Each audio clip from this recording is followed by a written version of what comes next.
నిజం 4 అడుగులేసేలోపు అబద్ధం 6 అడుగులు జుట్టొస్తుందని శబరిమలలో మహిళల నిషేధమా? పచ్చి బూతు. పచ్చి తప్పు. మహిళలు అక్కడ చిన్న పిల్లలు, రజస్వల కాని ఆడపిల్లలు వెళ్తారు. దీక్ష తీసుకొని వెళ్తారు.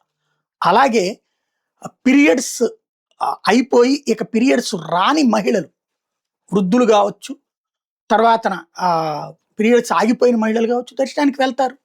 క్లియర్ అది. ఎలౌ చేస్తున్నారక్కడ. కానీ మహిళలే నిషేధం అక్కడ.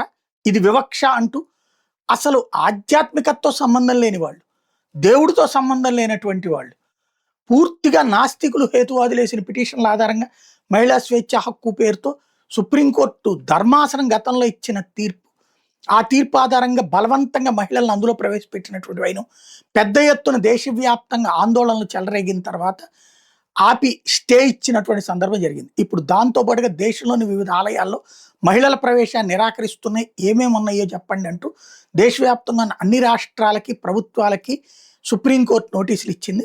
మొత్తం వీటిని విచారిస్తుందంట. ఇందుకోసం శబరిమల కేసు విచారణ కోసం అని చెప్పేసి ఈ ఏప్రిల్ 7న డేట్ ఫిక్స్ చేసింది. జస్టిస్ సూర్యకాంత్, జస్టిస్ జోయమాల్యా బాగ్చి, విపుల్ ఎం పంచోలీలతో కూడిన ధర్మాసనం ఈ ఆదేశాలు ఇచ్చింది. తమ వాదనల్ని మార్చి 14 సమర్పించమని ఆదేశించింది. అన్ని వర్గాల్ని ఏప్రిల్ 7 నుంచి ఏప్రిల్ 22 వరకు విచారణ కొనసాగుతుందని చెప్పింది.